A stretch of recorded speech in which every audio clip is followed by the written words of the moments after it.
In Solapur न्यूजच्या खुली चर्चा या कार्यक्रमात मी आपल्या सर्वांचं मनपूर्वक स्वागत करतो।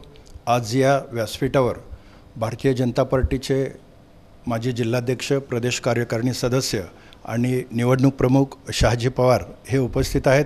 खरं तर या लढतीकडे तमाम महाराष्ट्राचे लक्ष लागले।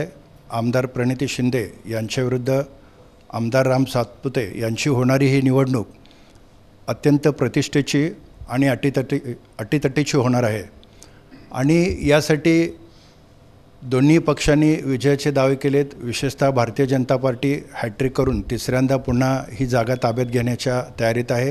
त्या दृष्टीने त्यांनी संपूर्ण यंत्रणा कामाला लावली आणि तसा विश्वास देखील आतापर्यंतच्या प्रतिसादावरून त्यांना मिळतोय।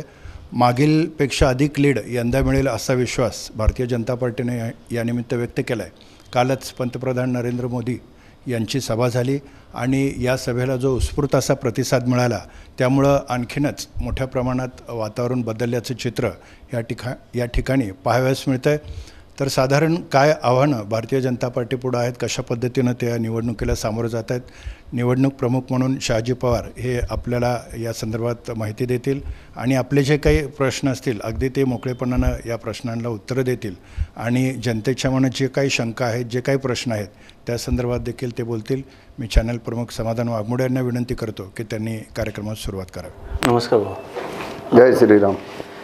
आज या ठिकाणी इन सोलापूर न्यूज चॅनलच्या या विशेष कार्यक्रमामध्ये आपल्या सर्वांचं स्वागत आणि खुली चर्चा या विशेष कार्यक्रमामध्ये विशेष करून आज भाजपाचे माजी जिल्हाध्यक्ष आणि सध्याचे लोकसभा निवडणूक प्रमुख माननीय शहाजीभाऊ पवार यांना निमंत्रित केलं आणि त्यांनी एक विनंतीला मान देऊन या ठिकाणी उपस्थित राहिले। खरं तर शहाजीभाऊ म्हटलं तर एक माझे जिल्हाध्यक्ष आहेत। त्यांच्या कार्यकालामध्ये अतिशय चांगल्या पद्धतीने त्यांनी काम केलं। विशेष म्हणजे 5 आमदार शहाजीभाऊ जिल्हाध्यक्ष असताना 5 आमदार निवडून आले, एक खासदार त्या ठिकाणी निवडून आला। सोलापूर जिल्हा असेल किंवा माढा मतदारसंघ असेल किंवा सोलापूर लोकसभा मतदारसंघ 5 आमदार आणि 2 खासदार यांच्या कार्यकालामध्ये निवडून आले। अतिशय चांगलं काम भाजपाचं भाऊनी केलेलं आहे ना, आत्ताही ते करत आहेत आणि विशेष करून आत्ता मोठी जबाबदारी आता लोकसभेची त्यांच्यावरती आहे आणि हे धावपळ आहे आणि या अनुषंगाने आज लोकसभा निवडणुकीच्या निमित्तानं सोलापूर जिल्ह्यातील काही प्रश्न असतील, उद्योगवाढीचा प्रश्न असतील, रोजगार निर्मितीचे प्रश्न असतील, या सर्व विषयावरती आज शहाजीभाऊंशी आपण चर्चा करणार आहोत। भाऊ, एक महत्त्वाचा प्रश्न आहे, आपण निवडणुका जाहीर झाल्यानंतर अनेक उमेदवार आपल्यासमोर आले, भारतीय जनता पार्टीतून अनेक उमेदवारांची नावं पुढं आली, अशी नावं झाल्यानंतर अखेर रामभाऊ सातपुतेंचं नाव फायनल झालं। एक भारतीय जनता पार्टी एक उपरा उमेदवार म्हणून बाहेरच्यानी विरोधकांनी टीका केली। तसं पाहिलं तर एक भारतीय जनता पार्टीची केंद्रातही सत्ता आहे, महाराष्ट्रातही सत्ता आहे, सोलापूर जिल्ह्यातसुद्धा एवढे मोठे आमदार आहेत। असं असताना एक लोकलचा उमेदवारसुद्धा तुम्ही देऊ शकला असता, बाहेरच्याकडून अशी काँग्रेसकडून विरोधकांकडून टीका होते, उपरा उमेदवार दिला म्हणून। काय सांगाल, तुम्हाला काय वाटतं भाऊ? खऱ्या अर्थानं त्याला उपरा म्हणणं हे विरोधकांच्या दृष्टीनं ते खूपच विषय वेगळा आहे। कारण त्याचं असं आहे की जे विरोधक आमच्या उमेदवाराला उपरा म्हणतात, जे शिंदेसाहेब यांच्या जीवनाची सुरुवातच कुठून झाली हे त्यांनी पहिल्यांदा लोकांना सांगितलं पाहिजे। आणि हे लोकसभेचं इलेक्शन आहे। लोकसभेच्या इलेक्शनला माणूस कुठलाही घटनेने अधिकार दिला आहे की कुठलाही माणूस भारतभरमध्ये जाऊन कुठेही उभा राहू शकतो। मग खऱ्या अर्थाने त्यांनी राहुल गांधींना विचारलं पाहिजे की बाबा तुमचा परंपरेचा मतदारसंघ सोडून तुम्ही दुसरीकडे का उभारता? परंतु असं नसतं ते। 15 वर्ष मग आमचे मोदीजी मुख्यमंत्री गुजरातचे होते, परंतु त्यांनी इलेक्शन लढवलं वाराणसीला आणि प्रत्येक पार्टी जिथं सांगते तिथे जाऊन इलेक्शन लढणारा कार्यकर्ता असतो। त्यामुळं भारतीय जनता पार्टीने राम सातपुतेंना लढायला सांगितलं। खऱ्या अर्थाने त्यांना उपरा म्हणायचं काही संबंध येत नाही आहे। ते सोलापूर जिल्ह्यातल्या 11 आमदारापैकी एक आमदार आहेत। मागच्या 4.5 वर्षामध्ये जवळपास त्यांनी असं धडाडीनं काम या सोलापूर जिल्ह्यामध्ये केलं। भरपूर मोठा निधी, मोठ्या प्रमाणात निधी त्यांनी आणला आणि एक तरुण उमदा, एक सर्वसामान्य कुटुंबातला ऊसतोड कामगाराचा मुलगा या ठिकाणी इलेक्शन लढवत आहे हेच मूळ विरोधकांना पचत नाही, घराणेशाही असलेल्या लोकांना पचत नाही. भारतीय जनता पार्टीवर नावं ठेवायला जागा नाही आहे म्हणून काहीतरी बोलावं म्हणून बोलतात, परंतु हे सत्य नाही आहे. येणाऱ्या 7 तारखेला लोक ठरवून देतील की कोण उपरा आहे आणि कोण घरातला आहे. आणि घरातला असून जर कामाचा नसेल तर तो उपरा भरा म्हणायची वेळ आज सोलापूर जिल्ह्यावर आलेली आहे. भाऊ, स्थानिक उमेदवारासाठी तसे प्रयत्न झाले नाहीत का? अशी चर्चा सातत्यानं होते स्थानिक भारतीय जनता पार्टीमध्ये. तसं तर तुम्ही एवढी मोठी पार्टी आहे, तुम्ही तो स्थानिकचा उमेदवार देखील निवडून आणू शकला असता. तसे अनेक जण इच्छुक पण होते, तसा प्रयत्न झाला नाही का काय? सोलापूर जिल्ह्यामध्ये ही जागा भारतीय जनता पार्टीची निवडून येणार आहे याच्यामध्ये तीळमात्र शंका नाही. त्यामुळं अनेक जणांच्या इच्छुकता होती. कमिटीने सुद्धा सोलापूरमधल्या ज्या कमिटी आहेत त्यांनाही प्रत्येक लेवलला इंडिव्हिज्युअल लेवलला विचारलं की तुमचं मत काय, आणि अनेकाच्या मतातून जनतेतून सार घेऊन भारतीय जनता पार्टी उमेदवार देते. कोणाच्या मोठ्या बापाचा लेक आहे म्हणून त्यांना काही उमेदवारी दिलेली नाही. कर्तृत्व बघून भारतीय जनता पार्टीमध्ये उमेदवारी दिली जाते आणि ते सोलापूरचे आमदार आहेत. त्यामुळे त्यांना उपरा म्हणणं हा विषय केव्हाच मागं पडलेला आहे. उपरापेक्षा कामाचा कोण हा सगळ्यात महत्त्वाचा निकष भारतीय जनता पार्टी लावते आणि त्यामुळे त्या बोलण्याला काही तथ्य राहिलेलं नाही असं माझं स्पष्ट मत आहे. ज्यावेळेस त्यांना जे बोलायचं होतं ते बोलतच असतात, त्यामुळं तो विषयच येत नाही. भारतीय जनता पार्टीकडे आम्ही 5 नावं पाठवली होती. 5 नावामध्ये त्यांनी एक नाव सिलेक्ट करून दिलं. त्यामुळं ज्या कमिटीनी आम्ही 5 नावं सांगितली होती त्यातलं एक नाव नक्की भारतीय जनता पार्टीनी सिलेक्ट करून पाठवलेलं आहे. ते त्यांचा अधिकार आहे. भाऊ, अजून एक असे सातत्यानं आरोप होतात की 10 वर्षे आपले 2 खासदार होते, शरद बनसोडे आणि जय सिद्धेश्वर महास्वामी. यांची जर कारकीर्द राहिली तर हे निष्क्रिय ठरल्याचा आरोप सातत्यानं होतो. आणि मग तुम्ही या 2 खासदारांच्या कामाचा 10 वर्षातील कशा पद्धतीनं आढावा घ्याल, काय सांगाल तुम्हाला? नाही, भारतीय जनता पार्टीचे दोन्ही खासदार निष्क्रिय असं म्हणता येणार नाही. कारण का तर खासदाराचं काम काय असतं हे आणखीन लोकांना नीट समजले की नाही माहीत नाही. लोकांच्या समस्या, इलेक्शन कुठलंही म्हटलं, मग ते ग्रामपंचायतचं असो, पंचायत समितीचं असो, महानगरपालिकेचं असो, लोकांना वाटतं इलेक्शन आलं की आमचं हे काम आमच्या समोरचं दारातलं नाही झालं. ही भावना लोकांची आहे. त्याला त्यांचा दोष नाही आहे. आजपर्यंतचे राजकारण्यांनी हेच भूमिका दाखवलेली आहे.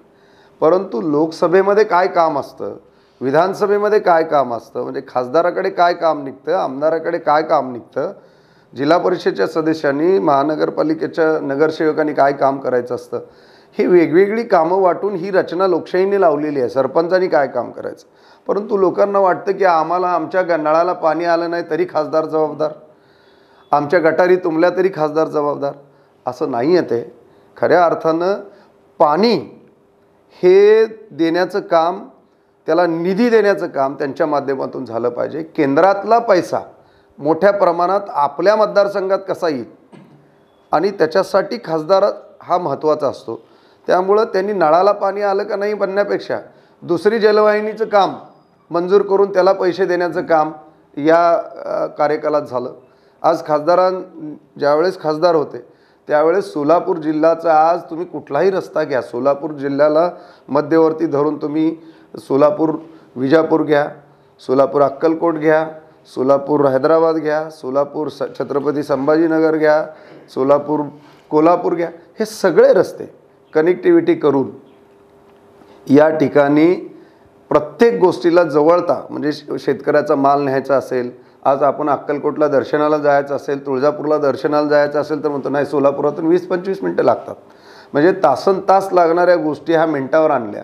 दुसरी गोष्ट, रेल्वेचं या ठिकाणी वंदे भारत चालू केली, त्याला डबल लाईनला पैसे दिले. ही मोठी मोठी जी कामं असतात ही खासदारांच्या माध्यमातून केली जातात. खासदार का बदल, माझा खऱ्या अर्थानं सवाल आहे विरोधकांना की बदल हा भारतीय जनता पार्टीच्या मुळात आहे. तो खासदारात असू द्यात नाहीतर आमदारात असू द्यात. गेल्या वेळच्या विधानसभेला सुद्धा स्टँडिंग मंत्रीसुद्धा बदलले आणि ही फक्त भारतीय जनता पार्टीची विचारधारा असू शकते. ते का बदलला, का नाही बदलला, हे भारतीय जनता पार्टीला माहिती आहे. कोण थोडं बहुत काम केलं नाही केलं ह्या विषयापेक्षा खासदाराचं काम काय. आम्ही म्हणतो आम्ही बदलतो तरी, परंतु आमचा काँग्रेसला सवाल आहे की एखाद्या सर्वसामान्य कुटुंबातला एखादा चेहरा गरिबाच्या घरातला उमेदवार म्हणून कधी सापडलाच नाही का.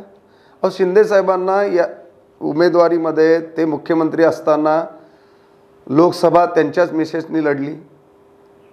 त्यानंतर शिंदे साहेबांना 2 वेळा हरवल्यानंतर सुद्धा परिणितीताईलाच तिकीट द्यावं का, हा खरा आमचा सवाल आहे.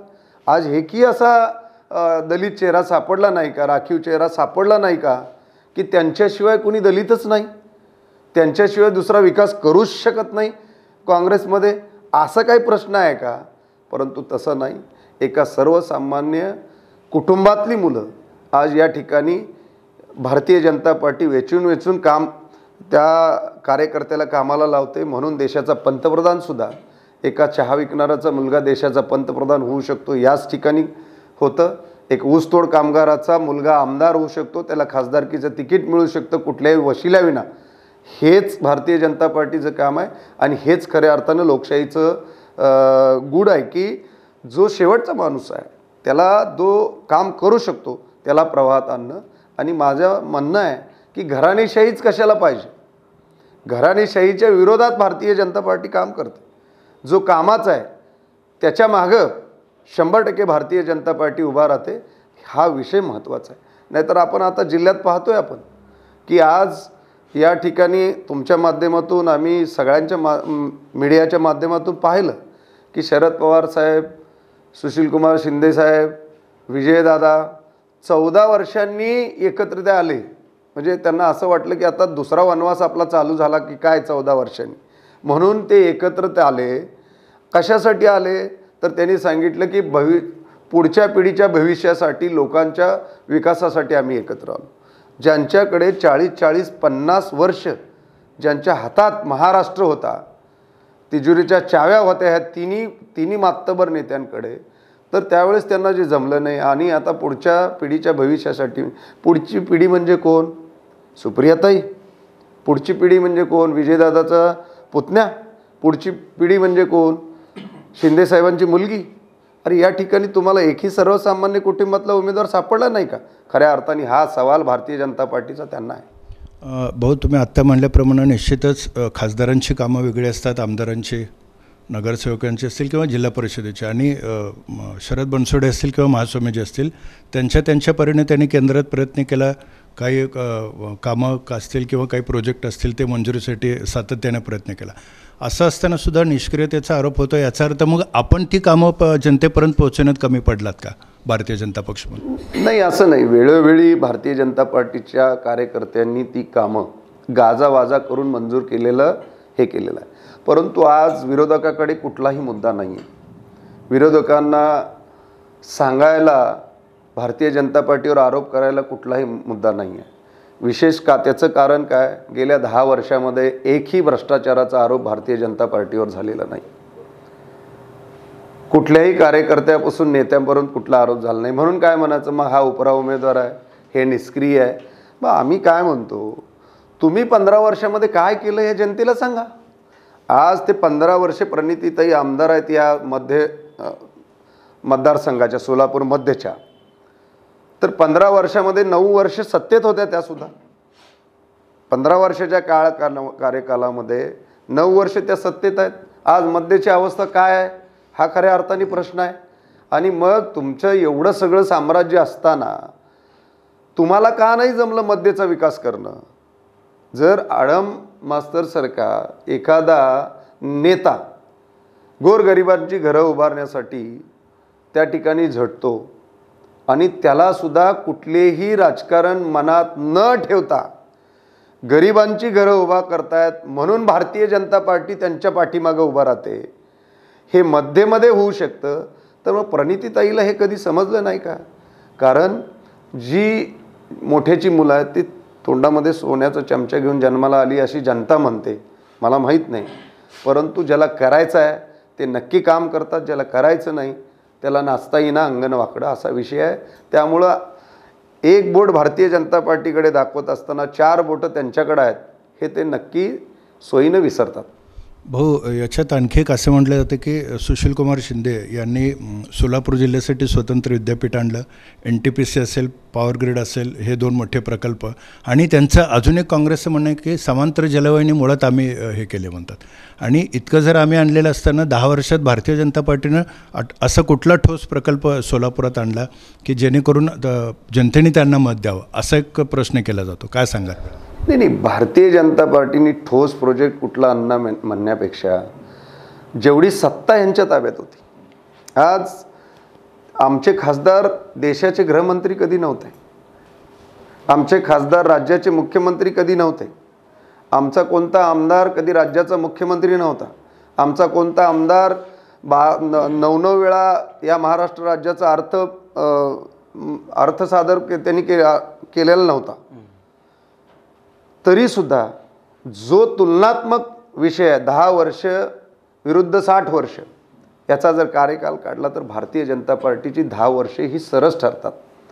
मग आमचं म्हणणं असं आहे की जर तुम्ही एवढा मोठा विकास केला तर स्वतः शिंदे साहेबांना 2 वेळा सर्वसामान्य कुटुंबातले उमेदवारांनी एवढ्या मोठ्या मतांनी हरवलं कसं हे त्यांना विचारलं पाहिजे. उलटा चोर कोतवाल को डाटे असं म्हटल्यासारखं झालं. आम्हाला का प्रश्न करता? तुम्ही आत्मपरीक्षण करण्याची गरज आहे. त्यामुळं हे मोदींनी हे देशाचं नेतृत्व जगामध्ये करत असताना शेवटच्या अंत्योदयपर्यंत, शेवटच्या घटकापर्यंत मोदीजींचं लक्ष आहे. कार्यकर्ते भारतीय जनता पार्टी महायुतीच्या माध्यमातून शेवटचा माणूस त्याच्या घरापर्यंत विकास गेला पाहिजे याच्यासाठी काम करणारी भारतीय जनता पार्टी आहे. आम्ही 2 होतो, 2चे 302 झालो, आता 400 पारचा नारा दिला आहे. हा नारा काही कोणाच्या वशिल्यापोटी नाही दिलेला, विकासाच्या माध्यमातून आम्ही लोकांपुढे जातो आणि म्हणूनच हा विश्वास आणि त्या विश्वासावर काम करतो. म्हणूनच ही जागा आम्ही 100% 2 लाख मताच्या फरकाने आम्ही जिंकणार आहे, यात कुठलीही शंका आम्हाला वाटत नाही. भाऊ, तुम्ही एक भारतीय जनता पार्टीचे अत्यंत जुने निष्ठावंत आणि अभ्यासू पदाधिकारी मानले जातात आणि विशेषतः जिल्हा अध्यक्ष असताना आपण मोठं योगदान पक्षवाढीत दिलेलं आहे. एक असा आरोप या व्यासपीठावर आल्यावर आपले भारतीय जनता पार्टीचे माजी शहराध्यक्ष आणि आता काँग्रेसवासी असलेले प्राध्यापक अशोक निंबर्गे यांनी केलं की पक्ष संघटनेत सातत्यानं 2 देशमुखांचा मोठा हस्तक्षेप होतो. अध्यक्षांना विशेषतः काम करू दिलं जात नाही, त्यांना अध्यक्ष नको तर मोनीम हवा आहे, अशा पद्धतीनं ही कामकाजाची पद्धत भारतीय जनता पार्टीमध्ये चालते असं त्यांनी म्हटलं. आणि विशेषतः आपण बघितलं तर आपण इतके वर्ष पक्षात काम केलं तर आपण सुभाष देशमुख यांच्या अत्यंत जवळचे होता, विश्वासू होता आणि जिल्हाध्यक्ष म्हणून आपण सगळ्यात मोठं काम या सगळ्या ह्याच्यात केलं आहे. मग हा आरोप तुम्ही कसा घेताय, नेमकं काय सांगाल या आरोपाबद्दल? त्यांनी हेही म्हटलं मी पाहिलेलं भाजप राहिला नाही. नाही काय, प्राध्यापक निंबर्गे सर हे आमचे चांगले मित्र आहेत. आज त्यांनी भारतीय जनता पार्टी का सोडली हे मला खऱ्या अर्थाने कळलेलं नाही आहे. कारण एक चांगला अभ्यासू निंबर्गे सर होते, त्यांना वैयक्तिक त्रास झाला असेल शहरामध्ये.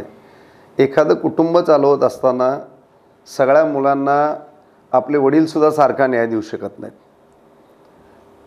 तरीसुद्धा असं नसतं की त्याच्यावर त्या वडिलाचं प्रेम नसतं, परंतु हे राजकारण आहे. राजकारणामध्ये कुणाच्या मताला महत्त्व किती आहे ह्यापेक्षा मला एवढं माहिती आहे की भारतीय जनता पार्टीमध्ये तुम्ही काम करत राहिलात तर हीच भारतीय जनता पार्टी आहे की शेवटच्या माणसाकडे त्यांचं लक्ष आहे.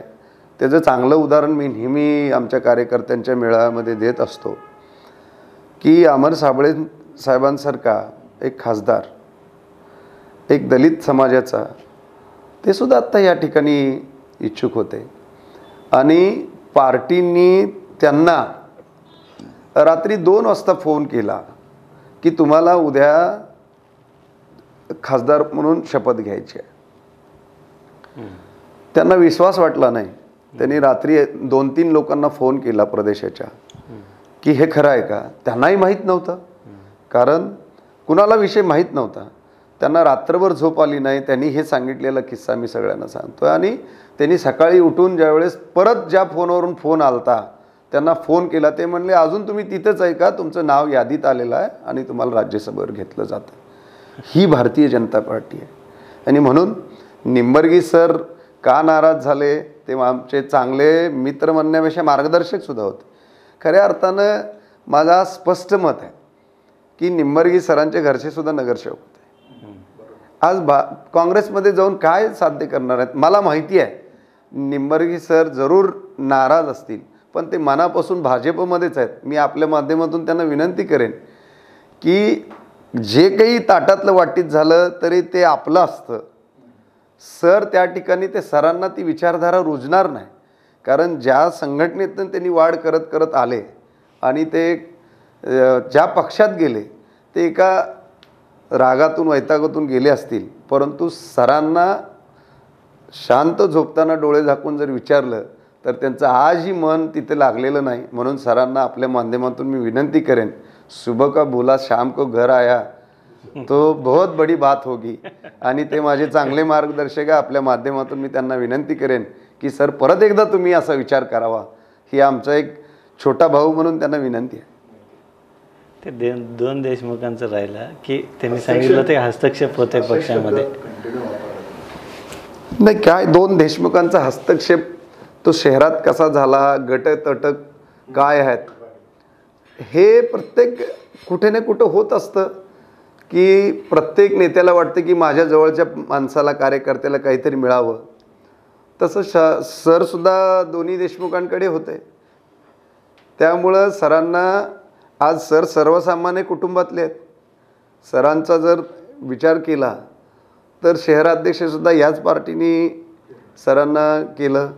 त्यामुळं यात करत राहिल्यानंतर नक्की भारतीय जनता पार्टीमध्ये विचार होतो, परंतु कुठल्या तरी खूप त्यागापोटी सर हा निर्णय घेतले असतील असं मला वाटतंय. दोन देशमुख असतील, दोन देशमुखांचा विषय त्यांच्यापुरता मर्यादित आहे. भारतीय जनता पार्टी अशी नाही आहे. भारतीय जनता पार्टी योग्य वेळी, योग्य ठिकाणी, योग्य उमेदवार असेल किंवा योग्य निर्णय फक्त भारतीय जनता पार्टी घेऊ शकते, हा मला आत्मविश्वास आहे. आणि त्यामुळं भारतीय जनता पार्टीचा कार्यकर्ता कोण देशमुख आहेत, त्यांच्याकडे काय निर्णय आहे म्हणून काम करत नाही, तर भारतीय जनता पार्टीचा कार्यकर्ता एका विचारधारेवर काम करतो. त्रास तर आपल्याला सगळ्याला असतो. सगळं आपल्या मनासारखं, शहाजी पवारच्या मनासारखं सुद्धा पार्टीत सगळं होत नाही. म्हणून एवढा टोकाचा निर्णय, कारण आपला बेस हल्ला नाही पाहिजे. आपला मूळ काय आहे, आपली विचारधारा काय आहे. आपण राजकारणामध्ये फक्त पदं भोगायला आलो का?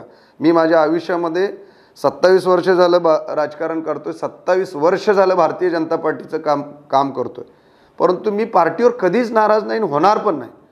ज्या भारतीय जनता, मी कधीच इलेक्शन कुठलं लढलं नाही, एकही फॉर्म भरला नाही, परंतु सगळ्यात इलेक्शन लढताना जो कोणी उमेदवार असेल त्याच्या पाठीमागं हिरिरीनं, खंबीरपणानं, तन मन धन लावून मी उभा राहण्याचा प्रयत्न करतोय.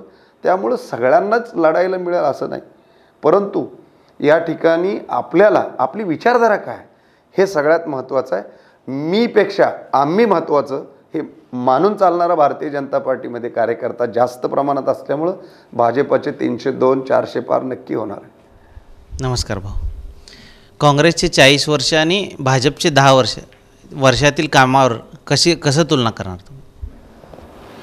काँग्रेसचे 40 वर्ष हे खऱ्या अर्थाने आम्ही असं म्हणणार नाही की कोणताही माणूस सत्तेत असल्यावर काहीच काम करत नाही. सत्ताधारीचं कामच आहे की तुम्हाला जे निवडून दिलं, ज्या जनतेने तुमच्यावर विश्वास टाकला, त्यांचं तुम्ही काम केलंच पाहिजे. परंतु हे नक्की पाहिलं पाहिजे की परिवर्तन का घडत असतं. जर आम्ही एवढं सगळं काम केलं तरी लोक आम्हाला का हरवतात, याचा विचार नेहमी कोणत्याही उमेदवारांनी हरल्यानंतर केला पाहिजे.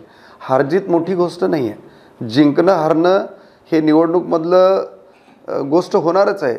4 लोक उभारल्यावर जिंकून एकच येणार आहे. परंतु 40 वर्षामध्ये ज्या पद्धतीनं पदं भोगली आपल्या सोलापूरच्या नेते मंडळींनी, त्या तुलनात्मक विकास झालेला नाही. आम्ही आज नेहमी सांगतो की धाराशिव जिल्ह्यातला एक लातूर हा तालुका होता, परंतु तिथला विलासराव देशमुखसारखा एक आमदार मुख्यमंत्री झाला. त्या मुख्यमंत्री व्हायच्या अगोदर त्यांना हरवलं होतं, विधान परिषदेला ते पडले होते.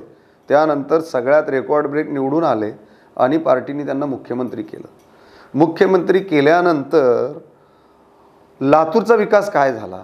आणि सोलापूर तर नुसता मुख्यमंत्री नाही, मुख्यमंत्री, उपमुख्यमंत्री आणि 6 लाल दिव्याच्या गाड्या सोलापुरात होत्या. मग असं कुणी अडवलं होतं तुम्हाला की या ठिकाणी तो विकास झाला नाही. म्हणून आमचं म्हणणं आहे की लोक परिवर्तन तेव्हाच करतात. तुम्हाला बघितलं किती वर्ष बघायचे, आमच्या डोळ्याने आम्ही 40 वर्ष, आम्ही लहानाचे मोठे झालो तरीसुद्धा तुम्हाला लोकांनी, जनतेने जनरल जागेवर निवडून देऊन कधी जाती भेद केला नाही. सोलापूरच्या जनतेने तुम्हाला निवडून दिलं, तुम्ही काय विकास केला हे तुम्हालाच माहिती आहे. आणि लोकांनी का हरवलं तर 40 वर्षामध्ये त्यांचा जो ट्रॅक रेकॉर्ड होता तो खूप कमी होता. म्हणून या ठिकाणी बदल घडला आणि या ठिकाणी फक्त लोकप्रतिनिधी केले. 10 वर्षामध्ये आम्हाला आमच्या नशिबाने, देशाच्या नशिबाने मोदींसारखा एक निस्वार्थी पंतप्रधान देशाला लाभला. 5 वर्ष देवेंद्र फडणवीससारखा एक मुख्यमंत्री लागला ज्यांच्यावर 5 वर्षामध्ये कुठलाही आरोप झालेला नाही. किंबहुना जलयुक्तच्या माध्यमातून शेतकऱ्यांनासुद्धा उभा करणारा एक कार्यकर्ता नेता झाला. तर बदल काय असतो. आपल्याकडे तरी महाराष्ट्राची मुख्यमंत्रीपद होतं, ते नसतानासुद्धा सोलापूर मागं पडलं. आणि 10 वर्षामध्ये सोलापूरला किती निधी आला ह्याचं जर स्मार्ट सिटीच्या माध्यमातून असेल, रस्त्याच्या माध्यमातून असेल, अनेक योजना ज्या मी दाव्यानं सांगेन, मी उत्तर सोलापूरमध्ये आहे की आपल्याकडे सुशीलकुमार शिंदेसाहेब असताना ते म्हणायचे उत्तरला उजनीचं पाणी कधीच मिळू शकत नाही, तो चढाचा भाग आहे. परंतु आमचं खंदारे साहेबासारखा एक सर्वसामान्य कुटुंबातला युतीचा आमदार झाला आणि त्या आमदारांनी दाखवून दिलं. मनोहर जोशी साहेब मुख्यमंत्री होते, मुंडेसाहेब मुख्यमंत्री होते, नान्नजला कार्यक्रम झाला आणि ते उजनीच्या कामाला पैसे भरमसाठ दिले. काही आमच्या दुर्भाग्याने ते सरकार नंतर आलं नाही महायुतीचं आणि 15 वर्ष परत 15 वर्ष गॅप पडला आणि देवेंद्रजी जोपर्यंत मुख्यमंत्री झाले नाही तोपर्यंत त्याला निधी दिला नाही.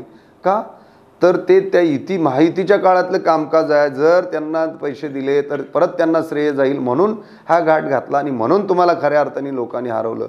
परंतु आम्ही तसं नाही केलं. भारतीय जनता पार्टीने काय केलं, कुणाच्या माध्यमातून येतं हे महत्त्वाचं नाही, सर्वसामान्यांना पोचतंय ना, म्हणून आडम मास्तरांच्या पाठीमागं भारतीय जनता पार्टी उभा राहिली. मला कधी कधी राजकारण्यांची कीव येते की 2 महिन्यापाशी पूर्वी ज्या आडम मास्तरांनी तोंड भरून मोदींचं कौतुक केलं, अशी कुठली जादूची कांडी शिंदे साहेबांनी फिरवली की आता ते म्हणतात मोदींचं काम म्हणजे बेकार. म्हणजे राजकारण्यांवरला विश्वास ह्या पद्धतीनेच कमी होत चाललेला आहे की तुम्ही काल काय बोलला ते विसरता, आज काय वागता हे महत्त्वाचं नाही. कारण याच्यासाठी विचारधारा पक्की असावी लागते. म्हणून 10 वर्षातला आलेख भारतीय जनता पार्टीचा नक्की 40 वर्षाला भारी पडला. म्हणूनच आज जनता गल्लीपासून दिल्लीपर्यंत भारतीय जनता पार्टीच्या उमेदवारांना निवडून देते. भाऊ, गेल्या 10 वर्षात रोजगार उपलब्ध झाला नाही, त्यामुळे तरुणाई मोठ्या प्रमाणात स्थलांतरित झाला. पुढील 5 वर्षात तर हे चित्र बदलेल का? नवीन उद्योग येतील का सोलापुरात? हो, 100% मला आशा आहे की माननीय मोदीजींनी सांगितलं की 10 वर्षामध्ये मी प्लॅटफॉर्म बनवण्याचं काम केलं आहे. 10 वर्षे आत्ता जे केलं हा ट्रेलर आहे. आता इथून खऱ्या अर्थाने मला वेगळं काम करायचं आहे. म्हणजे भारताला 3ऱ्याच क्रमांकावरमध्ये जगामध्ये न्यायचं आहे. याचा अर्थ काय, सर्वांपर्यंत विकास पोचला पाहिजे, ती कामं त्या ठिकाणी उभा राहिली पाहिजे आणि त्या दृष्टीनं मोदीजी करू शकतात हा विश्वास आजही जनतेमध्ये आहे. अनेक वर्ष त्यांना लोकांनी निवडून दिलं परंतु त्या ठिकाणी काही करता आलं नाही. आम्ही नेहमीच आम्ही केलं नाही एखादी गोष्ट म्हणून त्यांना नावं ठेवावं हा राजकारणाचा भाग वेगळा सोडून द्या. परंतु खऱ्या अर्थाने लोकांना अपेक्षाही भारतीय जनता पार्टी व महायुतीच्या माध्यमातून आहे, मोदीजींच्या विशेष करून माध्यमातून आहे की काही जरी झालं केलं तर मोदीजीच करू शकतात. कारण जी काम करण्याची, निर्णय घेण्याची क्षमता आहे ती मोदीजींमध्ये आहे. त्यामुळं आम्हाला आशा आहे नक्कीच हे सोलापूर हे दक्षिणेतलं मुख आहे, त्या माध्यमातून सोलापूरचा विकास पुढे जाऊन नक्की मोठ्या प्रमाणात होईल. भाऊ नमस्कार. चिमणी पाडली पण विमानसेवा सुरू होऊ शकली नाही, विरोधक त्याचं भांडवल करतात, काय सांगा? चिमणी पाडली ही खरं तर त्याच्यावर मी अनेक वेळा आरोप ऐकलेले आहेत की ती भारतीय जनता पार्टीच्या माध्यमातून कुणीतरी कटकारस्थान केलं. खऱ्या अर्थानं भारतीय जनता पार्टीच्या कार्यकालामध्ये त्याचे आदेश आलेले नाहीत. कोणी तक्रारी केल्या हे आपल्या माध्यमातून सगळ्यांना माहिती आहे. चिमणीच्या तक्रारी करणारेही त्यांचाच वर्ग होता, तिथलाच सभासद होता. नेहमी काम ते विरोधात करणारी लोकमंडळी कोर्टात गेली आणि कोर्टाच्या आदेशांनी चिमणी पाडली. भारतीय जनता पार्टीच्या कोणत्याही नेत्याच्या किंवा कार्यकर्त्याच्या पद्धतीने पाडली नाही. उलट मी दाव्यानं सांगेन की ती 2-3 वर्ष अगोदर पडली असती ती भारतीय जनता पार्टीच्या थांबवण्यामुळे सुद्धा किंवा गप्प बसण्यामुळे सुद्धा पडली नाही.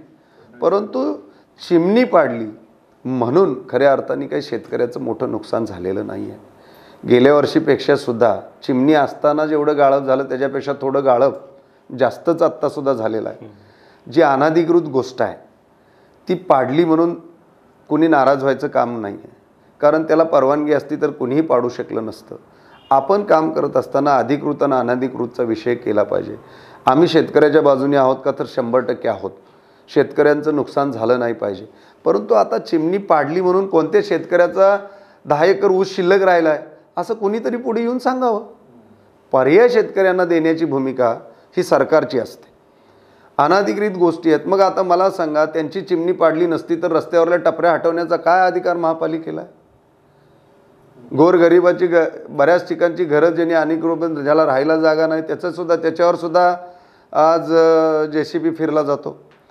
जे अनधिकृत आहे, जे नियमामध्ये बसत नाही ते सरकारला आज न उद्या करावंच लागणार आहे. कारण नाही तर नियमाने राहणाऱ्या लोकांवर अन्याय होईल. त्यामुळे चिमणी भारतीय जनता पार्टीने पाडलेली नाही किंवा त्यांच्या कोणत्या पदाधिकाऱ्यांनी काम केलं नाही. आणि पाडली ती अनधिकृत होती परंतु तरीसुद्धा त्याचं गाळप छान झालं आहे. उलट पर्याय काडादी मालक आमचे चांगले मार्गदर्शक आहेत. काडादी मालकांना त्यांनी असा निर्णय घेणं खरं मलाच हे वाटतं. कारण एक सोलापूर जिल्ह्यामध्ये नाही या पश्चिम महाराष्ट्रामध्ये त्यांच्या नावाला एक वलय असलेलं नाव आहे. परंतु आजपर्यंत कुठल्याच राजकारणात डायरेक्ट त्यांनी भाग घेतला नाही. परंतु एका छोट्या चिमणीच्या विषयाने म्हणजे त्यांची ताकद 10 कारखाने 10 चिमण्या उभा करायची असताना एका चिमणीला लागून त्यांनी पडावं असं माझं वैयक्तिक शहाजी पवार म्हणून माझं मत आहे की त्यांनी ते करायला नको होतं. परंतु आता प्रत्येकाची विचारधारा आहे, त्यांनी कोणाकडे जावं कोणाकडे नाही जावं. पण चिमणीचा राग मनात धरून जर ते तिकडे जात असतील तर ते चुकीचं ठरेल असं माझं मत आहे. भाऊ त्यांनी परवा असं बोलले पण भाऊ काडादी साहेब जेव्हा बोलले ना, काडादी सुभाष देशमुख असतील किंवा विजयकुमार देशमुख असतील यांनी याच्यामध्ये राजकारण केलं आणि सुभाष देशमुख तर विधानसभेमध्ये थेट खोटं बोलले की चिमणीचा आदेश हा न्यायालयाचा आदेश आहे, हे खोटं बोलले असं त्यांनी सांगितलं. काय सांगायला हवं? नाही, तुम्ही सगळ्यांनी ते छापलेलं आहे, तुम्ही सगळ्यांनी ते वेळोवेळी दाखवलेलं आहे चिमणीचा विषय. कुणी खोटं बोललं आणि कुणी म्हणलं असं जर असतं तर अनेकांची घरच व्यवसाय पाडले असते ना. आता विरोधात काम करणारे काही भारतीय जनता पार्टीचे काय विरोधात कारखानदार नाहीत का? म्हणून काही कोणते सुभाष देशमुख साहेब बापू म्हणाले किंवा विजय मालक म्हणाले म्हणून कुणाची तर उठली आणि चिमणी पाडली. हे राजकारण या देशामध्ये लोकशाही मानणारा वर्ग आहे, हे कधीही होऊ शकत नाही. त्यामुळे त्यांनी जे आरोप केले कुठल्या ह्याच्यातून केले माहीत नाही, परंतु यांचा काही त्या चिमणी पाडण्याशी दोन्ही देशमुखांचा काही संबंध नाही. माजी आमदार दिलीपराव माने हे काँग्रेसमध्ये प्रवेश केल्यानं लोकसभा निवडणुकीच्या पार्श्वभूमीवर परिणाम जाणवेल असं वाटतं. विशेष करून उत्तर आणि दक्षिण तालुक्यातील गावागावामध्ये परिणाम जाणवलं असं म्हटलं जातं. काय सांगा? नाही, परिणाम बघा, प्रत्येक नेत्याचं स्वतःची काही मतं असतात.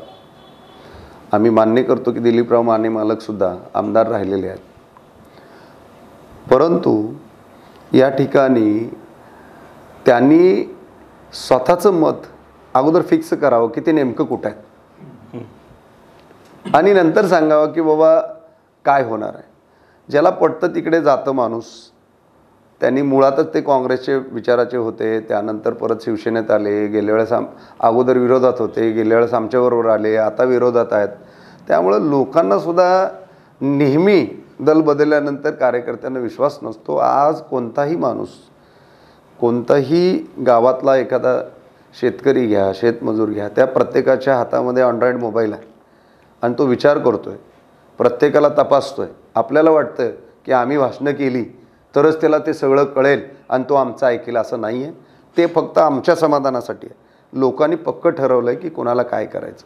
त्यामुळं कोण कुठं गेल्याने काय फरक पडेल असं काही होणार नाही आहे. विकासावर लोक मतदान करणार आहेत.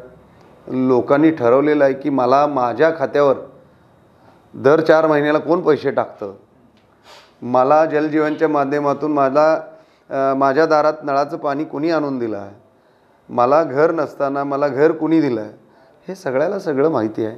आडम मास्तर साहेबांनी 30,000 घरं दिली, त्याच्यासाठी त्यांनी सगळा प्लॅटफॉर्म तयार केला. पण मोदी साहेबांच्या मनात आलं नसतं, केंद्राच्या मनात आलं नसतं याला रुपया पण नाही द्यायचा, तर घरं उभा राहिली असती का? खऱ्या अर्थानं लोकशाहीला जे आधारभूत काम आहे ते भारतीय जनता पार्टी करते. त्यामुळे दिलीपराव कुठे गेले किंवा अन्य कोण कुठे गेले किंवा त्यामुळं काही मोठा फरक पडत नाही. लोक हे हुशार आहेत. सोलापूरची जनता तर भयंकर हुशार आहे. या ठिकाणी मुख्यमंत्री असतानासुद्धा वेगळे निर्णय केले. मोठे माणसं आहेत म्हणून नाही, तर लोकांना एकदा पटलं तर सोलापूरची जनतेने हे नक्की 4 दिवस जास्त स्वातंत्र्य अनुभवलेलं हे सोलापूर आहे. देशाला सोलापूरपेक्षा 4 दिवस उशिरा स्वातंत्र्य मिळालं आहे, तर ते सोलापूरच्या जनतेमध्ये तेवढी ताकद आहे. त्यामुळं कोणाच्या बोलण्यावर कोण कुठे गेल्यावर काही होणार नाही. स्वामी समर्थ सूत मिलचे चेअरमन राजशेखर शिवतारे हे भाजपाबरोबर होते, ते परवाच्या याच्यामध्ये काँग्रेसच्या व्यासपीठावर दिसून आले, काय म्हणा? तोच प्रश्न आहे की एखाद्या वेळेस त्यांची काय नाराजी असेल. ते इंडिव्हिज्युअल ते काही आम्हाला कधी बोललेले नाही आहेत. ते आम्हाला बोलण्यापेक्षा आमच्या वरिष्ठांकडे पण त्यांना डायरेक्ट ॲक्सेस होता, तिथे जाऊनसुद्धा ते बोलू शकले असते. मग त्यांचे कोणताही प्रश्न असो भारतीय जनता पार्टीनी सोडवण्याचा प्रयत्न त्या ठिकाणी केलेला आहे. आता त्यांची नाराजी काय हे त्यांनी कधीच व्यक्त केलेली नाही, परंतु ते तिकडे गेले. लोकशाहीने त्यांना तो अधिकार दिला आहे. परंतु माझं मत आहे की त्यांनी ते जायला नको होतं. काडादी मालक हे स्वभावाने खूप म्हणजे शिवतारे मालक हे स्वभावाने खूप चांगली व्यक्तिमत्व आहे. कुठेही गेलं तर तिथे गेल्यानंतर तरीही त्यांचं चांगलं व्हावं ही माझी भावना आहे. परंतु ती एवढ्या गर्दीत जाऊन त्यांचं काय होईल का हा मला प्रश्न पण आहे. भाऊ, माढा लोकसभा मतदारसंघातला एक प्रश्न असा आहे, मोहिते पाटील आणि निंबाळकरांचं कुठं बिनसलं की तो वाद मिटवण्यात भाजपला देखील अपयश आलं आणि आता पुन्हा तिथं शिंदे, मोहिते पाटील, पवार, शरद पवार हे एकत्र आलेत. याचा काय परिणाम होईल काय वाटतं तुम्हाला? नाही, मी जिल्ह्यामध्ये खूप वेळा फिरलो, खूप काम केलं आहे. घराणेशाहीच्या लोकांना एखादा काम करणारा माणूससुद्धा चालत नाही. त्याचं उदाहरण म्हणजे ते माढा लोकसभा आहे. कारण जे निंबाळकरांनी निधी आणला, काम केलं, पैसे आणले मतदारसंघामध्ये, खऱ्या अर्थाने त्याचं स्वागत मोहिते पाटलांनी करायला पाहिजे होतं. परंतु आमच्या सांगण्यावर तू करत नाही काम या एका अठ्ठापोटी त्यांनी तो निर्णय घेतला. पण मोहिते पाटलांना ज्या पद्धतीनं भारतीय जनता पार्टीने मदत केली आहे, आउट ऑफ वे जाऊनसुद्धा मदत केली आहे. लोकांच्या हिताच्या ज्या काही गोष्टी आहेत, मग त्यांचे साखर कारखाना असू द्या, मिल असू द्या, दूध संघ असू द्या, संस्था असू द्या, ह्या अडचणीत भारतीय जनता पार्टीने नव्हत्या आणल्या. परंतु त्या लोकांच्या आहेत म्हणून त्यांनी इकडे आल्यानंतर त्याला मदत करण्याचं काम भारतीय जनता पार्टीने केलं. आणि निंबाळकर साहेबांनी स्वतःहून संपर्क करून डायरेक्ट निधी आणला. हे त्यांना कुठंतरी खपलं नसेल. त्यामुळं त्यांना असं वाटलं की आमच्या खाली राहून काम केलं पाहिजे. म्हणून तर प्रस्थापित विरुद्ध विस्थापितांची लढाई आहे.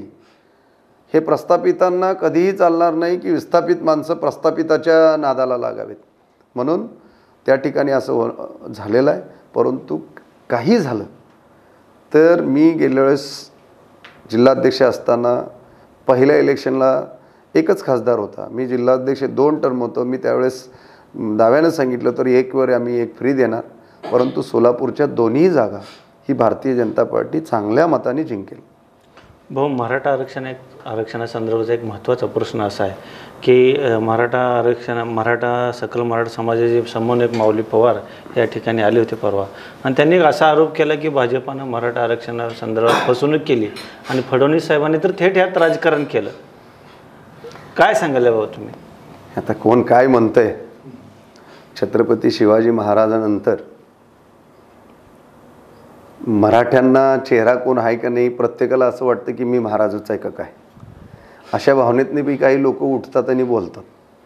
परंतु मराठा आरक्षणाचा प्रश्न आज या राज्यामध्ये आज सुरू झाला असं नाही. त्याच्यासाठी पहिला बळी गेला तो अण्णासाहेब पाटलांचा. मराठा सेवा संघाच्या माध्यमातून पहिला बळी गेला. त्यांनी सांगितलं जर नाही दिलं आरक्षण तर मी उद्याचं सूर्य पाहणार नाही. आणि त्या पद्धतीनं त्यांनी ते करून झालं. ते वाईट झालं. महाराष्ट्राच्या दृष्टीनं ते दुर्दैवी गोष्ट आहे. परंतु त्यावेळेस कुठेही भारतीय जनता पार्टी आणि महायुतीचं सरकार नव्हतं. आज 11 मुख्यमंत्री या कार्यकालामध्ये मराठा समाजाचे होते. का त्यांना वाटलं नसेल का की मराठा समाजाचा एवढा वाताहत आहे? 2 मराठा समाजामध्ये 2 आहेत, प्रस्थापित विरुद्ध विस्थापित. तिथेही आहे की एक मराठा समाज गावागावामध्ये राजकारण करणारा पण मराठा समाजच आहे. आणि एक दुर्लक्षित मराठा समाजसुद्धा आहे जो म्हणतात ना की काय आई जीवू दिन आणि बाप भीक मागू दिन इतकी अवस्था काही मराठा समाजामधल्या गावातल्या काही तरुणांची झालेली आहे. परंतु याला कारणीभूत कोण आहे तर भारतीय जनता पार्टीने देवेंद्र फडणवीसांना याचा का आरोप ठेवतात हेच कळलं नाही. खऱ्या अर्थानं मी मनापासून मी एक मराठा आहे. माझ्या काळामध्ये खूप आंदोलनं झाली. मी भारतीय जनता पार्टीचा जिल्हा अध्यक्ष असतानासुद्धा जिल्हाभर मराठा समाजासाठी दौरे केले.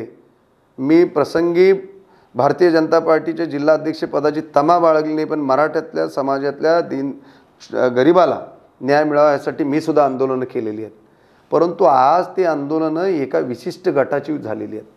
खऱ्या अर्थानं देवेंद्र फडणवीस साहेबांनी जे काही मराठ्यांना स्थिर आरक्षण दिलं होतं तेवढ्या पद्धतीनं कुणीच आरक्षण मराठा समाजाला देऊ शकलेले नाहीत. त्यानंतरसुद्धा 2.5 वर्ष सरकार यांचं होतं, त्याच्यावर यांनी कधीच बोललेले नाहीत. फक्त यांचं सरकार नसलं की नावं ठेवतात. आणि आता त्याच्यामध्ये राजकारण घुसायला लागलं आहे. काल तुम्ही त्याचं एक चित्र पाहिलं असेल. जरांगे पाटील इथे आले काय, परिणितींना भेटायची भेटायची इच्छा झाली काय, तिथं वादावादी होते काय, राजकारण चाललं गेलं. त्यामुळं कोण नेतृत्व करतं हे महत्त्वाचं नाही, समाजासाठी कोण शेवटच्या माणसापर्यंत झटणार आहे हे महत्त्वाचं आहे. परंतु मला विश्वास आहे, मी दाव्यानं सांगेन की हे महायुतीचं सरकारच, देवेंद्र फडणवीस असतील, एकनाथ शिंदेसाहेब असतील, अजितदादा असतील, हेच सरकार आत्ता दिलेलं आरक्षण टिकवून पण दाखवेल. आणि मराठा समाजाला एक भक्कम असं आरक्षण कोणत्याही समाजाचं काढून न घेता त्यांना आरक्षण हेच सरकार देणार, यात मला 100% विश्वास आहे. भाऊ, त्यांनी असंही म्हटलं की मराठा समाजातील नेते जे आहेत ते मराठा समाजावर मोठे झाले. मराठा राजकीय स्वार्थापट त्यांनी मराठा समाजाचा वापर केला. त्याच्यानंतर आमदार झाले, खासदार झाले, मंत्री झाले, परंतु हे समाजाच्या जीवावर झाले. परंतु समाजासाठी मदत त्यांनी केली नाही. हे आमचे नेते नालायक निघाले असा देखील त्यांनी आरोप केला. नाही, काय ज्यांची उंची जेवढी आहे ना तेवढं बोललं पाहिजे. आपण किती कोणत्या माणसांना कुठल्या पद्धतीनं बोलतो हे तुमची विचारधारेवर अवलंबून असतं. त्यामुळं कोण काय बोलतं हे माझ्या दृष्टीनं महत्त्वाचं नाही. मी कुणावर किती बोलावं हे सुद्धा विषय ज्या माणसाला कळत नाही त्याच्यावर आम्ही प्रतिक्रिया देणं माझ्या दृष्टीनं काही मला महत्त्वाचं वाटत नाही. कारण कोणतेही नेते असू द्यात जे मराठ्यांनी त्या ठिकाणी काम करत असताना नुसतं मराठा समाज म्हणता येणार नाही. आज दीन दलित गरीब पीडित ह्या सगळ्यांनी, सगळ्या जातीच्या लोकांनी राजकारणामध्ये असं थोडीच आहे की कोणत्या नेत्यांनी मराठ्यानेच फक्त आम्हाला मतदान केलं पाहिजे असं कुठं झालेलं आहे? असं नाही आहे. त्या वेळेच्या परिस्थितीनुसार त्यांनी काम केलं असेल. परंतु ज्यांनी करायला पाहिजे होतं, जे सत्तेत आमचं तेच तर म्हणणं आहे, 11 मराठ्याचे मुख्यमंत्री होते. मग नेमका त्यांचा आरोप कुणावर आहे? देवेंद्र फडणवीस साहेबांनी काम केलं, ते मराठा नव्हते, परंतु त्यांनी काम केलं. मग त्यांचं स्वागतसुद्धा तुम्हीच पुढं जाऊन पळत जाऊन केलं होतं ना. तुम्ही बोलताना आज त्यांना घरी तुम्ही सत्काराला नेलं होतं का? तर मराठा समाजाचं तुम्ही खूप मोठं काम केलं म्हणून. त्याच्या पुढं दुसऱ्यांनी टिकवलं नाही, त्याचे आरोप फडणवीस साहेबांवर करता. ह्याच्यासारखी दुर्दैवी बाब नाही आहे. परंतु मला माहिती आहे हे सगळं पचून परत फडणवीस साहेबच मराठा समाजाला आरक्षण देऊ शकतात आणि देतील असा विश्वास मला आहे. भाऊ, आपण एक राजकारणातले अलीकडचे घडामोडी किंवा जे ट्विस्ट असतात ते बरेच पाहिले. आता विशेषतः सोलापूरचं बघायचं झालं तर ज्येष्ठ नेते महेश कोटे असतील, आता दिलीपराव माने असतील, नरसे ॲडम असतील, हे मध्ये खरं तर प्रणितीताईंच्या विरोधात लढले. म्हणजे बऱ्याच गोष्टी अशा झाल्या की काही कारणामुळं दुखावून महेश कोटे बाहेर पडले तसंच काय दिलीपराव मानेंचं असेल आणि अडम मास्तरांचं त्यांची भूमिका नेहमी त्यांनी स्पष्ट केली. पण आता ते ताईंसाठीच मतं मागत आहेत. म्हणजे हा जो एक ट्विस्ट आहे तो पाहताना जनता कुठंतरी संभ्रमित होते. आणि विशेषतः महेश कोटे तर म्हणतात की उत्तरमध्ये मी 50,000चं लीड कमी करून दाखवतो भारतीय जनता पार्टीचं. काय सगळं हा प्रकार? खरं म्हणजे हे जे नेते बोलतात यांना बोलायला जागा तरी आहे का, हा खरा प्रश्न हा माझ्या दृष्टीने त्यांना आहे. कारण जी लोक प्रणितीताईला मागच्या 5 वर्षामध्ये नाही त्या लेवलला जाऊन बोलले, असं काय जादूची कांडी, मी नेहमी म्हणतोय, काय जादूची कांडी शिंदेसाहेबांनी फिरवली अशी की ज्यामुळं ह्या नेत्यांना आज प्रणितीताई एकदम वेगळी दिसायला लागली. म्हणजे प्रत्येकजण आपल्या पुढच्या अपेक्षा ठेवून शिंदेसाहेबांकडून काम करताना दिसतोय. आणि हे सगळे लोक आज मी पाहतोय, ज्या MIMनी पाठिंबा दिला त्यांनी गेल्या पंचवार्षिकला प्रणितीताईला घाम फोडून टाकला. ज्या वंचितांनी असेल गेल्या वेळेस शिंदेसाहेब उभारल्यावर त्यांना घाम फोडला. असं काय घडलं? परत सांगेन, काय जादूची कांडली शिंदेसाहेबांनी फिरवली लेकीसाठी की हे सगळे लोक एकच आरोप करून बाहेर जातात, आम्ही संविधान वाचवण्यासाठी भारतीय जनता पार्टीचा या ठिकाणी उमेदवार निवडून येऊ नये म्हणून आम्ही हा निर्णय घेतला.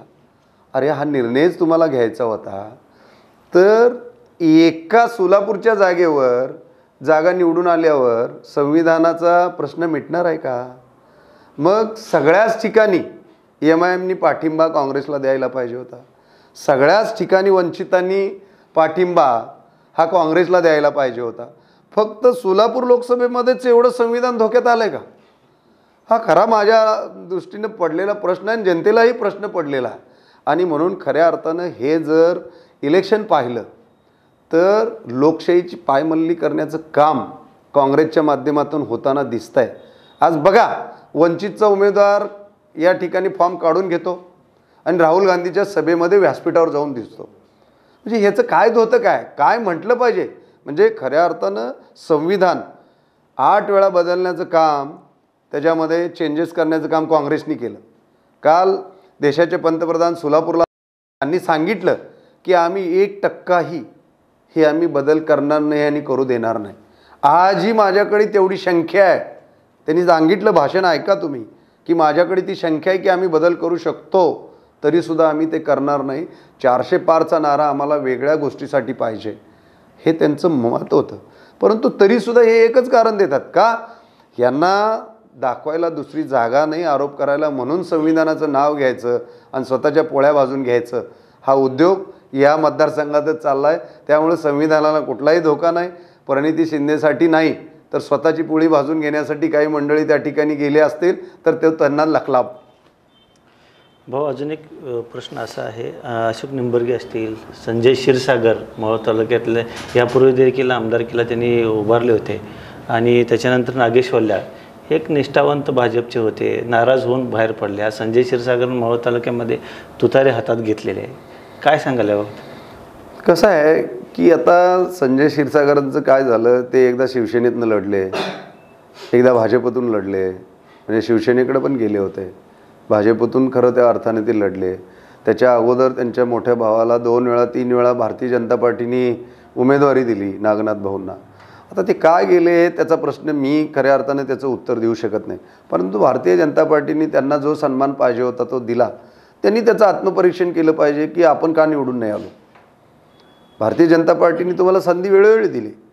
दुसरी गोष्ट, अनेक मान्यवर नेते आहेत की आत्ता तुम्ही नाव घेतलं की नागेशजी का गेले. मला शॉक आहे तो, म्हणजे ज्यांच्या वडिलांच्या नेतृत्वाखाली आम्ही लोक तयार झालो, वल्ल्याळ साहेबांच्या, ज्या वल्ल्याळ साहेबांनी प्रसंगी भारतीय जनता पार्टी मोठी व्हावी म्हणून 2004चं इलेक्शन मला चांगलं माहिती आहे. मी आणि वल्ल्याळ साहेबांनी बापूच गाडीत होतो, बापूंचं तिकीट डिक्लेअर केलं. वल्ल्याळ साहेबांना ते चॉईस होती की तुम्ही फर्स्ट प्रायोरिटी लढा, नाही तर तुम्ही नाव सुचवा. त्यांनी म्हणले मी नाही, परंतु सुभाष देशमुख निवडून येऊ शकतो. असं विचारधारा असलेली माणसांची मुलंसुद्धा असं का निर्णय घेतात, हे खऱ्या अर्थाने मला प्रश्न पडतो. परंतु अशाने काही होणार नाही. जशी माणसं या भाजपमधून काही लोक जात असतील तर भाजपमध्ये सुद्धा खूप मोठ्या प्रमाणात लोक आले आज जिल्ह्यामधले जर सगळे हे मान्यवर मंडळी जर बघितली तर कधी कधी आम्ही भाजपचे आहेत का ते भाजपचे आहेत हे तर आम्हाला कधी कधी कळत नाही. परिवर्तन हे नेहमी घडत असतं, विचारधारेवर घडत असतं. आणि त्यामुळं इथंच लोक आहेत, जी लोक आम्हाला ज्यावेळेस आम्ही सुरुवातीला काम करायचो आमचं भाषण ऐकायला सुद्धा येऊ द्यायचे नाही लोक, आम्ही गाडीतूनच भाषण करायचो. परंतु तीच लोक आज आमच्या पुढं जाऊन भारतीय जनता पार्टी कशी चांगली आहे हे सांगतायत. हे तर खऱ्या अर्थाने परिवर्तन आहे. हेच तर भारतीय जनता पार्टीच्या कार्यकर्त्यांना करायचं होतं की ह्याच लोकांमध्ये विचारधारा आपली पेरून भारतीय जनता पार्टी वाढवलेली आहे. त्यामुळं आज ही लोक जे म्हणतात भारतीय जनता पार्टीमध्ये वॉशिंग मशीन आहे का, अरे हो ना, कधी कधी आहे ना वाळ्या कोळीचा वाल्मिक ऋषी बनवण्याची भूमिकासुद्धा असू शकते. आणि म्हणून फार लोक चुकीचे आहेत असं नाही. त्याची विचारधारा त्या तुमच्या बैठकीत चुकीचे विचारधारा होते, इथे आल्यानंतर त्याला त्या पद्धतीनं वागता येणार नाही. ते भारतीय जनता पार्टीच्या ध्येय धोरणाप्रमाणे वागेल तो भारतीय जनता पार्टीमध्ये राहील. ज्याला भारतीय जनता पार्टीचं ध्येय धोरण पटणार नाही तो राहील का नाही मी सांगू शकणार नाही. नाही, त्याच्यामध्ये तुम्ही म्हटल्याप्रमाणे आता वॉशिंग मशीनचा विषय आला म्हणून तुम्ही काढताल म्हणून मी अगोदर सांगितलं. त्याला जोडून एक प्रश्न आहे की मोदीजींचा ना खाऊंगा ना खाणे दूंगा असा नारा होता. 70,000 कोटीचा सिंचन घोटाळ्याचा विषय काढल्यानंतर लगेच उपमुख्यमंत्री पदाची शपथ घेतली जाते. हे काय असे विरोधकाकडून सातत्याने विचार जातं, आरोप सुद्धा होत. मला हे कळत नाहीये की उपमुख्यमंत्री अजितदादांना की फक्त भारतीय जनता पार्टीने केलं का, त्याच्या अगोदरही ते उपमुख्यमंत्रीच होते. मग त्यांच्याकडे उपमुख्यमंत्री असले की ते स्वच्छ आणि भाजपकडे आले की ते घाण. ही पद्धत नवीनच या लोकांची आहे. म्हणजे एखाद्याने त्यांची पार्टी सोडली की मग त्या माणसांवर आरोप करायचे. मग ते अशोक चव्हाण साहेब असो कुणी असो, त्यांच्यात जोपर्यंत आहे तोपर्यंत तो माणूस चांगला होता, तो मंत्री होता, सगळंच चालत होतं. भारतीय जनता पार्टीने घेतला की मग तुम्ही आमचा भ्रष्टाचारी कसा घेतला. मग आमचा सवाल त्यांना आहे, तुमच्यात होता तो मंत्री होता त्यावेळेस तो भ्रष्टाचारी होता हे तुम्हाला दिसलं नाही का. तुमची पार्टीच अख्खी भ्रष्टाचारी आहे म्हणून तुम्हाला ते चालत होते असं नाही आहे. हे बघा, काल मोदी साहेबांनी जी मुलाखत दिलेली आहे त्याच्यामध्ये ज्या पद्धतीनं आता तुमच्या पुढचा एक प्रश्न तुम्हाला मी सांगतो, ईडीच्या माध्यमातून तुम्ही काय म्हणायच्या अगोदर मी सांगतो की त्यांनी म्हणले राजकीय नेत्यांवर फक्त 3% ईडीच्या माध्यमातून केसेस आहेत, बाकीच्या 97%. ही एक संस्था वेगळी आहे आणि ते संस्था न्याय पद्धतीने चालेल असं त्यांनी काल सांगितलं. त्याच्यात आम्ही कुठलाही हस्तक्षेप करणार नाही. सत्तेचा गैरवापर करते असं म्हटलं. हां, ते त्यांनी म्हणतात, त्यांचं म्हणणं साहजिक आहे. विरोधकांनी काय थोडीच म्हणावं की भारतीय जनता पार्टी अतिशय उत्कृष्ट काम करते, असं कधी होणार नाही, ते कधी म्हणणार नाही. त्याला फार मोठं मन लागतं की 30,000 घरं आडम मास्तर बांधत असताना त्याला पैसे देण्याचं काम भारतीय जनता पार्टी करते. हे खऱ्या अर्थानं भारतीय जनता पार्टीचं मन आहे आणि हे समाजाने आता ओळखलं आहे. त्यामुळं काही फरक पडत नाही कोणी काय म्हणतं. यापेक्षा देश 2047 पर्यंत कुठं घेऊन जायचं हे मोदी साहेबांनी सांगितलेलं आहे आणि त्या पद्धतीनं ते स्वप्नाकडे, ती जी लोकांना दाखवलेली स्वप्न आहे ते पूर्ण करण्याच्या दृष्टीनं मी या देशासाठी खपवून घेणार आहे. हे ज्यावेळेस देशाचा पंतप्रधान म्हणतो त्यावेळेस नक्कीच आमच्यासारख्या कार्यकर्त्याची छाती अभिमानाने फुलून येते. अभिमान वाटतो अशा पंतप्रधानांचा की देशासाठी असा निस्वार्थी भूमिकेनं कुठलाही स्वार्थ न ठेवता या ठिकाणी ते काम करतात. आज बघा, आम्ही आमचे उद्या योगी साहेब सोलापूरला आहेत. काय हो योगींकडे पाहिलं तर काय मोदींकडे पाहिलं, हा आदर्श नाही आहे देशाच्या दृष्टीनं. एक घरातला माणूस त्यांचा कोण कुठल्या सत्तेवर आहे का, कोणाचा भाऊ कुठं खासदार आमदार आहे का, नगरसेवक आहे का सांगावं. आजही त्यांचे भाऊ ज्या ठिकाणी काम करतात तसंच आहे. त्यांचं आजही घरं पाहिली तर तसेच आहेत. आजही योगी साहेबांची बहीण एका पत्र्याच्या हॉटेलमध्ये रस्त्यावर चहा विकत बसते. अहो, याला त्याग म्हणावा आणि या त्यागातून उभा राहिलेली ही पार्टी आहे. त्यामुळे देशाचं भविष्य भारतीय जनता पार्टीच्या विचारधारेनीच पुढं चांगल्या पद्धतीने होऊ शकतं यामध्ये मला विश्वास आहे. आणि मी त्या प्रेरणेला पाहूनच, त्या विश्वासानेच मी कार्यकर्त्यांना पण आवाहन करेन की आपल्याकडे अशा माणसांचं नेतृत्वाचा विचार आपण केला पाहिजे की स्वतःचं न साधता समाजाचं हित करणारी लोक आहेत. आणि त्यामुळं आम्ही भारतीय जनता पार्टीकडे जोडलो आहे. गेली 27 वर्ष काम करत असताना कुठल्याही पदाची अपेक्षा नाही. मी एवढं, माझे फडणवीस साहेब मुख्यमंत्री होते 5 वर्ष, 5 वर्षामध्ये माझं वैयक्तिक काम मी त्यांना एकदाही सांगितले नाही. माझ्या मनात आलं असतं, विनंती केली असती तर मला कुठला तर मंडळ दिलं असतं, मी कुठंतरी मोठ्या सदस्य पदावर गेलो असतो. मी त्याच्यासाठी आलेलोच नाही भारतीय जनता पार्टीमध्ये. माझ्या दृष्टीनं मी स्वतः उभा राहत असताना एखादं कुटुंब जरी मी उभा करू शकलो, एखादं जर परिवाराला मी मदत करू शकलो तर माझ्या दृष्टीनं जे देशामध्ये मोठं काम आज आमचे मोठे मोठे नेते करत आहेत त्या दृष्टीनं मी काम करण्याचा जर प्रयत्न केला तर त्याचं समाधान मला नक्की चांगलं लाभेल. आणि असे कित्येक लोक आहेत श्यामाप्रसाद मुखर्जींसारखे ज्यांनी कधी काही भोगलं नाही, घेतलं नाही, परंतु पार्टी उभा केली आणि पार्टी उभा करून त्या विचारधारेवर पार्टी चालेल का नाही याची काळजी घेतात. म्हणून आज आमचा संघ परिवार आहे जो कुठंच पुढं नसतो. कित्येक माणसं अशी आहेत की घरचं खातात आणि पार्टीचं काम करतात. या विचारधारेवर ही पार्टी आहे. आणि मी दाव्यानं सांगेन की 27 वर्ष मी भारतीय जनता पार्टीमध्ये काम करतो आहे. 27 वर्ष झालं भारतीय जनता पार्टी चालवतंय कोण अजून मला समजलेलं नाही. भाऊ, माढा मतदारसंघामध्ये आपल्या नावाची चर्चा झाली होती, तुमचं नाव पुढं येत होतं, काय सांगाल याबाबत? नाही, चर्चा होत असते. कोणीतरी कार्यकर्ते किंवा कोणाला तरी वाटतं की बाबा एवढे वर्ष काम केलं तरी यांनी इलेक्शन लढवलं पाहिजे. चर्चा होणं गैर काहीच नाही आहे. चर्चा तर नक्की झालीच पाहिजे, परंतु एक मर्यादेपर्यंत त्या चर्चेला आपण व्यक्त करावं. परंतु पहिल्यांदा भारतीय जनता पार्टीचं धोरण आहे की देश, त्यानंतर पार्टी आणि त्यानंतर व्यक्ती.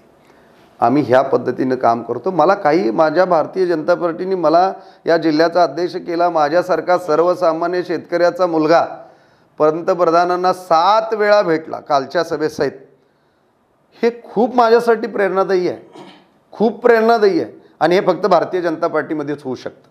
एका ऊसतोड कामगाराच्या पोराला आमदार करू शकतात, एक ऊसतोड कामगाराच्या पोराला या ठिकाणी लोकसभेचं तिकीट देऊ शकतात.